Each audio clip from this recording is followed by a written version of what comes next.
Imagine standing before a colossal stone head, weighing 20 tons, carved with such precision that its features seem almost alive. Now, imagine this. It was created over 3,000 years ago, without metal tools, without the wheel, and without any written instructions we've ever found. Who created these giants? And more importantly, why? The year was 1862. A plantation worker in the Mexican state of Veracruz was clearing land in the dense jungle when his machete struck something hard. Assuming it was a boulder, he began digging around it. But what emerged from the earth that day would eventually rewrite everything we thought we knew about ancient American civilizations. It was a face, a massive, perfectly carved human face staring up from beneath centuries of soil and vegetation. For decades, this discovery was largely ignored.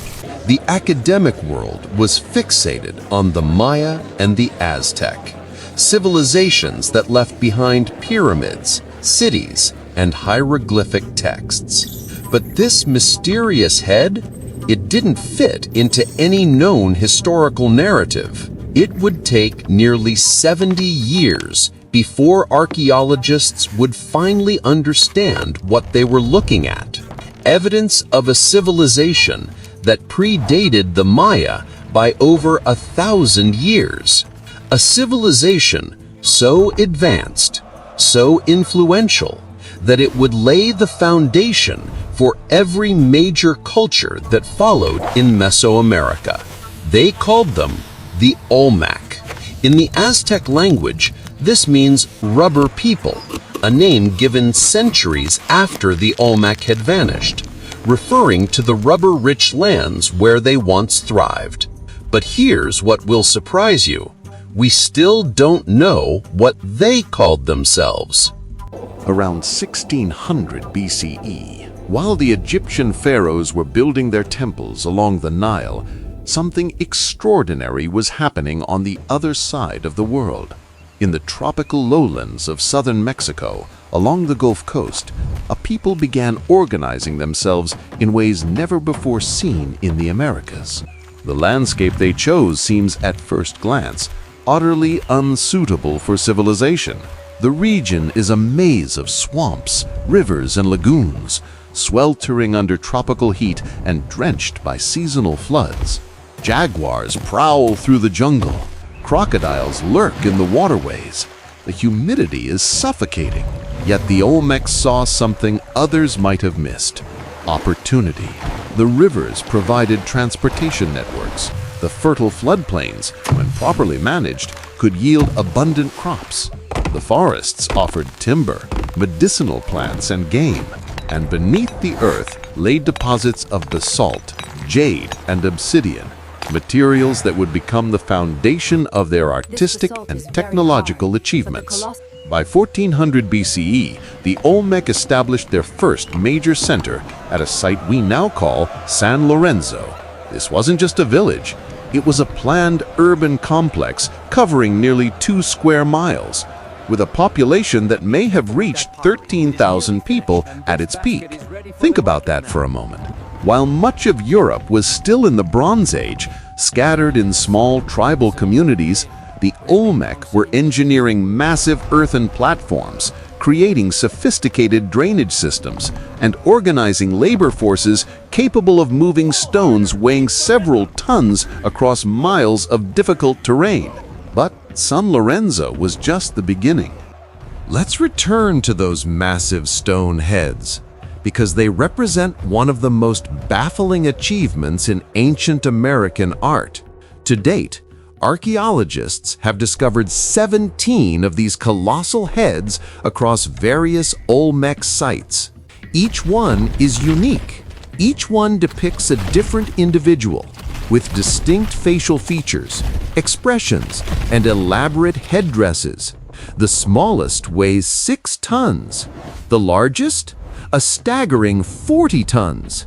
Now here's where it gets interesting. The basalt used to carve these heads didn't come from nearby quarries. The nearest source of this particular type of stone is in the Tuxtla Mountains, over 50 miles away from San Lorenzo. In some cases, the stone had to be transported over 80 miles. Remember, the Olmec had no wheeled vehicles, no beasts of burden, no pulleys as we understand them. So how did they do it? The most likely explanation involves rivers. The massive basalt boulders were probably rolled onto wooden rafts, then floated downstream during the rainy season when water levels were highest. Teams of workers would have guided these rafts through treacherous currents, across swamps, and finally to the ceremonial centers where master carvers awaited. The carving process itself would have taken months, perhaps years. Using only stone tools and abrasives like sand, sculptors meticulously shaped each head, creating remarkably lifelike portraits. Some scholars believe these heads represent Olmec rulers, kings whose faces were immortalized in stone to project power and authority long after their deaths. But there's another theory, one that's more intriguing. What if these heads represented successful ball players? The Mesoamerican ball game is one of the oldest organized sports in human history, and the Olmec invented it. Archaeologists have found the earliest known ball courts at Olmec sites, dating back to around 1400 BCE. These weren't casual playing fields, they were elaborate architectural complexes with sloped walls, sometimes decorated with intricate carvings and aligned with astronomical precision. The game was played with a solid rubber ball, sometimes weighing up to 9 pounds. Players couldn't use their hands or feet, only their hips, thighs, and forearms to keep the ball in motion. The objective varied, but generally involved getting the ball through stone rings or into specific zones. Now, you might be thinking, that sounds like an exhausting workout, and you'd be right, but this was no recreational activity. Around 900 BCE, San Lorenzo experienced a catastrophic decline. The monuments were systematically destroyed, the colossal heads toppled, sculptures defaced, and eventually buried in carefully arranged patterns. Was this conquest by enemies?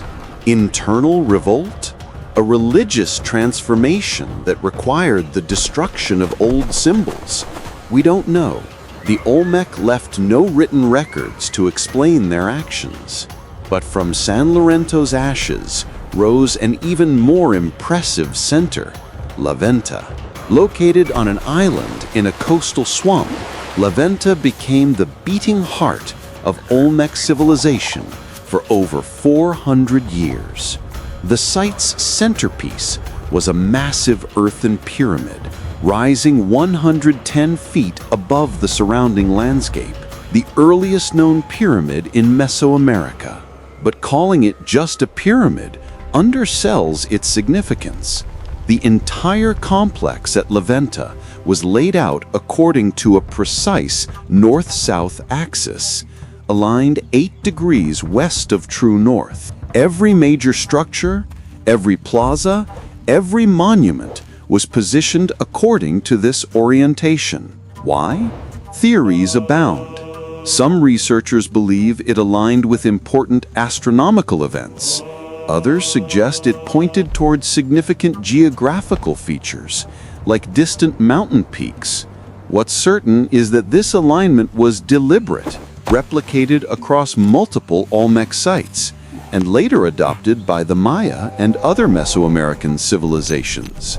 At Venta, the Olmecs created massive offerings, elaborate underground deposits containing hundreds of carved jade objects, polished mirrors made from iron ore, and carefully arranged serpentine blocks. In one extraordinary find, archaeologists discovered 16 jade figurines arranged in a scene, as if participating in some ritual or council meeting. These weren't casual burials. The jade alone represented immense wealth and labor. The stone had to be imported from Guatemala, over 250 miles away. Each figurine required hundreds of hours of skilled craftsmanship. The message was clear. Whoever created these offerings commanded tremendous resources and wanted to communicate with powers beyond the physical world. If you want to understand the Olmec, you need to understand their relationship with the supernatural. Because for them, the boundary between the natural and supernatural worlds was paper thin and constantly being crossed. The Olmec cosmos was populated by powerful beings that were neither fully human nor fully animal.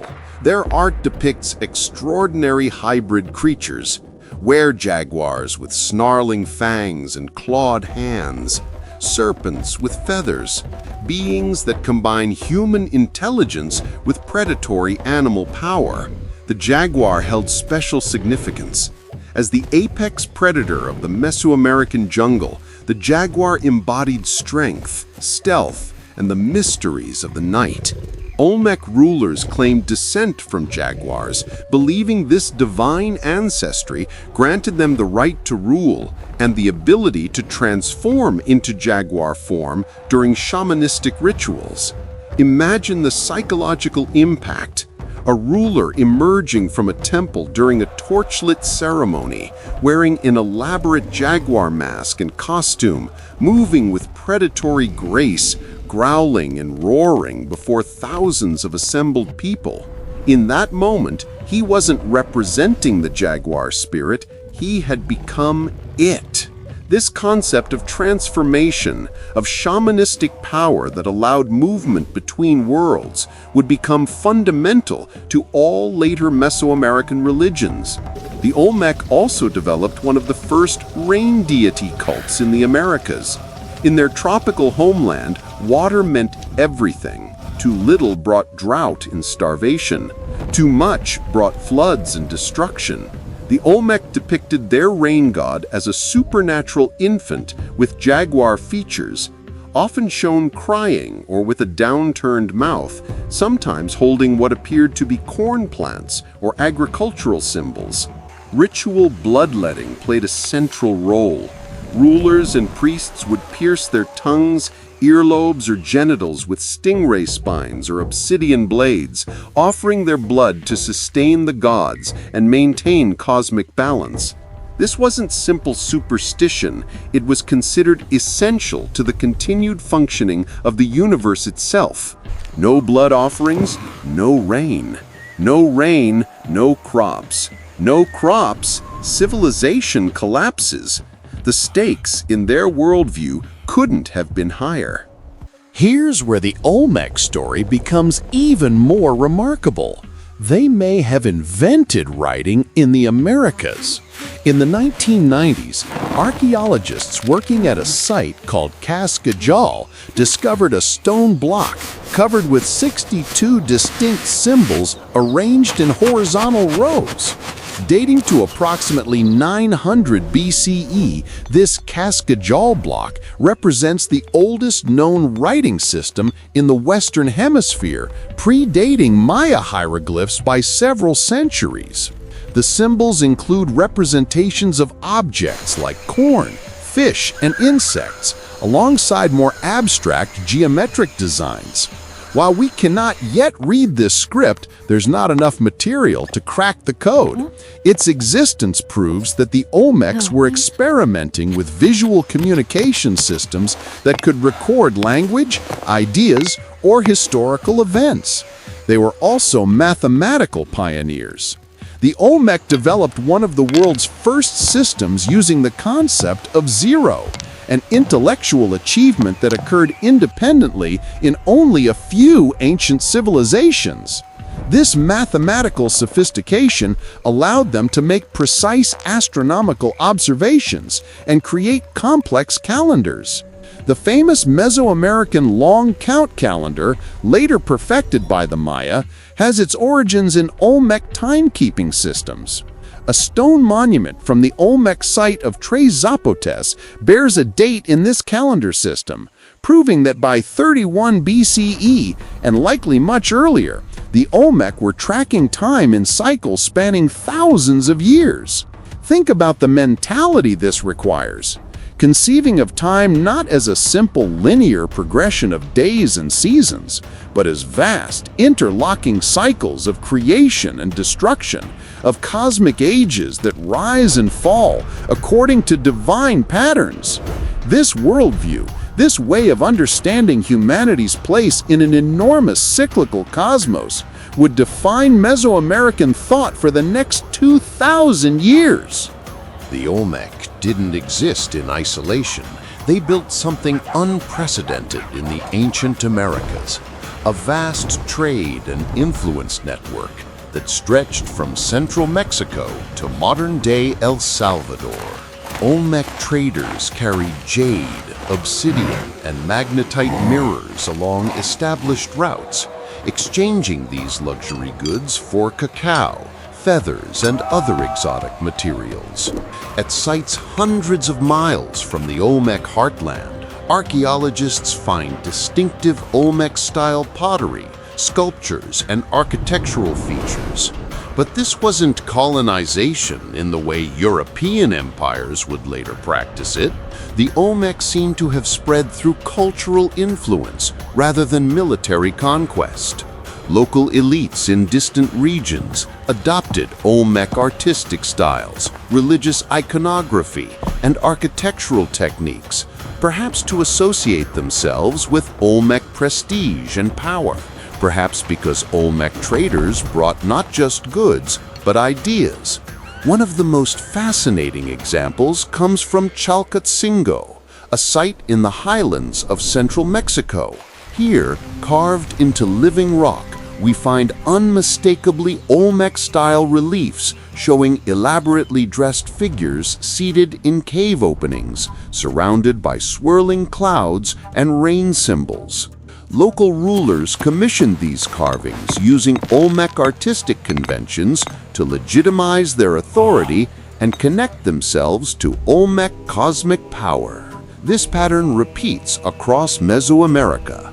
The Olmec became what historians call a mother culture, not because they were ancestral to all later peoples, they weren't, but because their innovations in religion, art, architecture, writing, and mathematics provided a common foundation that subsequent civilizations built upon, adapted, and transformed. Without the Olmec, there would be no Maya, no Zapotec, no Teotihuacan, no Aztec. Every pyramid, every ball court, every divine king claiming supernatural authority, every calendar tracking the movements of Venus, all of it traces back to innovations pioneered by this first great American civilization. Around 400 BCE, something catastrophic happened to Olmec civilization. Venta was abandoned. The magnificent monuments were ritually buried or destroyed. The trade networks collapsed. Within a few generations, the Olmec heartland returned to jungle, and the civilization that had dominated Mesoamerica for over 1,000 years simply vanished. What happened? Environmental collapse is one possibility. The intensive agriculture required to support large populations may have exhausted the soil. Deforestation could have led to erosion and flooding. Climate change might have brought prolonged droughts or altered river patterns crucial for transportation and irrigation. Others point to warfare. Competition between rival Olmec centers could have spiraled into destructive conflicts that weakened everyone. Or perhaps neighboring peoples, having learned Olmec techniques and technologies, rose up to challenge their dominance. There's also evidence of volcanic activity during this period. A major eruption could have devastated agricultural lands, triggered famines, and shattered faith in rulers who claimed divine power to control nature. Or perhaps the answer is more subtle. Maybe Olmec civilization didn't collapse so much as transform and disperse. Their people didn't disappear. They merged with other groups, carrying Olmec knowledge, beliefs, and practices with them. The civilization ended, but its ideas lived on, embedded in the DNA of every culture that followed. The truth is, we don't know. And without written records explaining their perspective, we may never fully understand what brought down America's first great civilization. But here's what we do know. The Olmec fundamentally transformed the human landscape of the Americas. They proved that complex civilization could flourish in tropical environments previously considered unsuitable. They created art of stunning sophistication without metal tools. They developed mathematical and astronomical knowledge that rivaled any civilization of their era. And they did it all centuries before classical Greece, centuries before the Roman Empire, during an age when most of Europe was still pre-literate. If you made it this far, you're clearly a history lover like me. Subscribe and hit the bell so you don't miss our next documentary. What lost civilization should we explore next? Let me know in the comments. Thanks for watching.